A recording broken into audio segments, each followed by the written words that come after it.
90s में आई एक film जिसे लोगों ने खूबसूरत लव स्टोरी समझकर बहुत सराहा। लेकिन क्या हो अगर हम आपको बताएं कि इस फिल्म का सबसे फेमस सीन असल में सबसे अनकंफर्टेबल सीन था। एक सीन जिसे करने से संजय दत्त जैसे एक्सपीरियंस्ड एक्टर ने भी मना कर दिया था। अब सवाल ये है, आखिर ऐसा क्या था उस सीन में जो कैमरे पर आसान दिखा लेकिन असल में इतना भारी था। आपको बताते हैं, दिखाते हैं सब। आप भी इस खबर को ज्यादा से ज्यादा लाइक और शेयर कर अपना प्यार और सपोर्ट दिखाएं और कमेंट में इसे लेकर आप भी अपनी बात अपनी राय जरूर रखें। चैनल को सब्सक्राइब कर चैनल के साथ जुड़ें। 1991 सिनेमा का वो दौर जब कहानियां सिर्फ सुनाई नहीं जाती थीं, महसूस कराई जाती थीं। और उसी दौर में आई एक फिल्म सड़क। थिएटर के बाहर लंबी लाइनें, अंदर सन्नाटा और स्क्रीन पर एक लव स्टोरी जिसने लोगों के दिल तो जीते लेकिन उसके पीछे की सच्चाई आज भी सवाल छोड़ जाती है। इस फिल्म में थे संजय दत्त, एक ऐसा नाम जो तब तक इंडस्ट्री में जम चुका था, और उनके साथ थी पूजा भट्ट, नई, नाजुक और अपने करियर की शुरुआत में। और इन दोनों के बीच खड़े थे महेश भट्ट। जी हाँ, वही ठरकी महेश भट्ट जिसकी अपनी सोच ही सबसे ज्यादा सवालों के घेरे में रही है। तो अब यहाँ से कहानी फिल्मी नहीं, बहुत अजीब हो जाती है। एक सीन, सिर्फ एक सीन, लेकिन इतना भारी कि एक एक्टर भी पीछे हट जाए। Kissing scene. हाँ, वही सीन जो फिल्मों में आम बात माना जाता है, लेकिन इस बार मामला सीन का नहीं, रिश्ते का था। संजय दत्त ने साफ मना कर दिया, मैं ये नहीं कर पाऊंगा। क्यों? क्योंकि उनके लिए पूजा भट्ट कोई को स्टार नहीं थी, वो उनके लिए छोटी बहन जैसी थी। 23 साल का एज गैप, बचपन से उसे बड़े होते देखा। अब उसी लड़की को कैमरे के सामने किस करना उनके लिए एक्टिंग नहीं, एक अंदरूनी टकराव था। लेकिन क्या फिल्म इंडस्ट्री में किसी की भावनाएं इतनी मायने रखती हैं? महेश भट्ट के लिए शायद नहीं। पहले उन्होंने समझाया, फिर दबाव बनाया, और जब बात नहीं बनी तो सीधा हमला। अगर तुम पूजा को किस नहीं कर सकते तो तुम्हें किसी और की बेटी को भी किस करने का कोई हक नहीं है।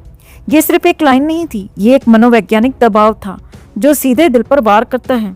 और आयरनी देखिए, वही ठरकी महेश भट्ट जिसकी अपनी पर्सनालिटी को लेकर सालों से सवाल उठते रहे हैं, वही इंसान जिसकी तस्वीरें, जिसके बयान, जिसकी कंट्रोवर्सीज हम सब ने देखी हैं, सुनी हैं। एक वक्त पर उसने खुद कहा था, अगर पूजा मेरी बेटी ना होती तो मैं उससे शादी कर लेता। और सिर्फ कहा ही नहीं, एक मैगजीन कवर पर अपनी बेटी के साथ लिप टू लिप किस करके वो तस्वीर पूरे देश में वायरल भी की थी। अब जरा ठहर कर सोचिए, जिस इंसान के लिए ये सब नॉर्मल हो, उसके लिए एक ऑन स्क्रीन किसिंग सीन क्या ही मायने रखता होगा? शायद कुछ भी नहीं। शायद इसीलिए उन्होंने संजय दत्त की झिझक को कमजोरी समझा, ना कि एक इंसान की मर्यादा। और कहानी यही खत्म नहीं होती दोस्तों। पूजा भट्ट, खुद उनकी बेटी भी इस सीन में बिल्कुल भी कंफर्टेबल नहीं थी। उनके लिए भी ये सिर्फ एक एक्टिंग नहीं थी, एक बहुत ही अनकंफर्टेबल मोमेंट था। लेकिन उन्हें भी वही समझाया गया, पर्सनल फीलिंग्स को भूल जाओ और इसे ग्रेसफुल बनाओ। ग्रेसफुल? जब अंदर से मन तैयार ही नहीं है तो बाहर की ग्रेस सिर्फ एक नकाब बन जाती है। दो लोग जो अंदर से कंफर्टेबल नहीं हैं, उन्हें कैमरे के सामने खड़ा कर दिया गया और कहा गया, अब किस करो। सीन शूट हुआ, कैमरा बंद हुआ और एक परफेक्ट रोमांटिक मोमेंट तैयार हो गया। दर्शकों ने देखा, सराहा और आगे बढ़ गए। लेकिन सवाल वहीं रह गया, क्या ये सच में एक्टिंग थी या किसी की भावनाओं पर थोपा गया एक फैसला? और सबसे बड़ा सवाल, क्या एक डायरेक्टर को इतना हक होना चाहिए कि वो किसी एक्टर की पर्सनल सीमाओं को तोड़ दे सिर्फ इसीलिए क्योंकि वो सीन इम्पोर्टेंट है? या फिर ये वही इंडस्ट्री है जहाँ प्रोफेशनलिज्म के नाम पर कभी कभी इंसानियत को ही साइडलाइन कर दिया जाता है? संजय दत्त ने आखिरकार वो सीन किया, फिल्म हिट हो गई, लेकिन उनके अंदर क्या चला होगा ये कोई नहीं जानता। और महेश भट्ट, वो हमेशा की तरह अपनी शर्तों पर आगे बढ़ता रहा, एक ऐसी पर्सनालिटी के साथ जिसे लोग समझते हैं और सवाल भी करते हैं।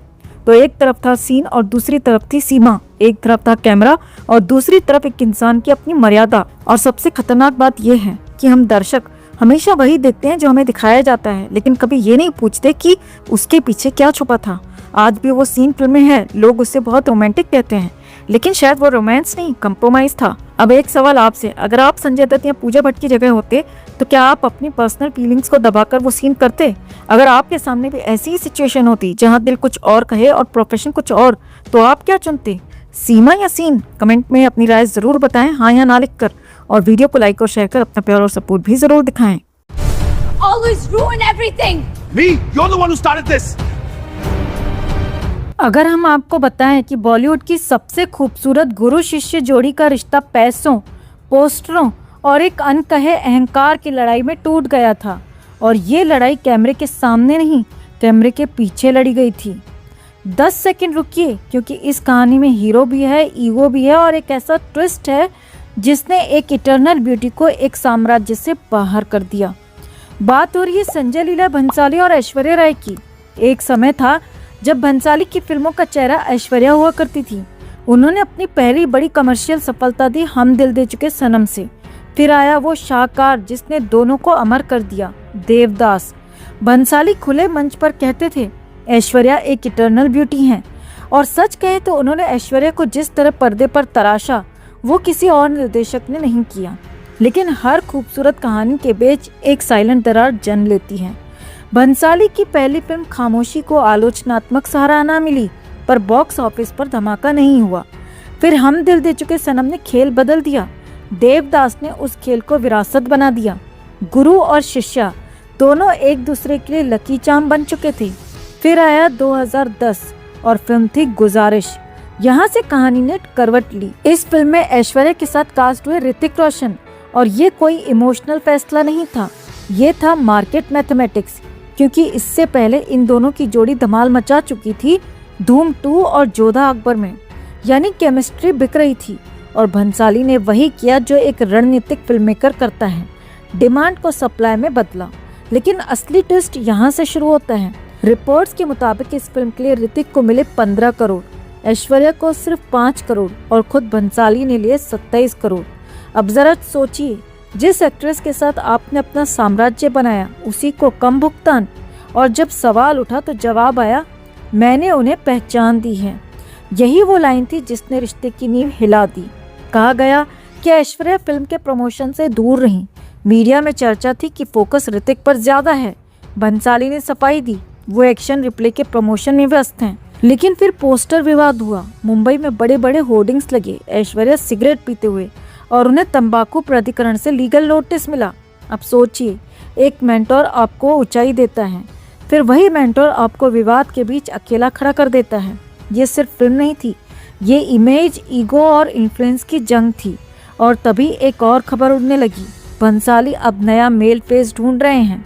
उन्होंने रणबीर कपूर को लॉन्च किया सावरिया से, फिल्म फ्लॉप, फिर गुजारिश भी फ्लॉप। इंडस्ट्री में फुसफुसाहट शुरू हो गई, क्या भंसाली खत्म हो गए? अब कहानी यहाँ से और दिलचस्प होती है। भंसाली को वापसी चाहिए थी, और वापसी के लिए चाहिए था भरोसा, वो भरोसा जो कभी ऐश्वर्या ने दिया था। दोनों के बीच बातचीत शुरू हुई। प्रोजेक्ट था गोलियों की रासलीला रामलीला।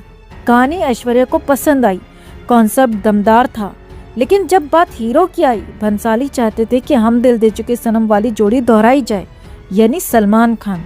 और यही वो मोड़ था जहां ऐश्वर्या ने विनम्रता से इनकार कर दिया। उन्होंने प्रोजेक्ट सुना, सराहा, पर ना कह दिया। यहीं से गुरु शिष्या का अध्याय बंद हो गया।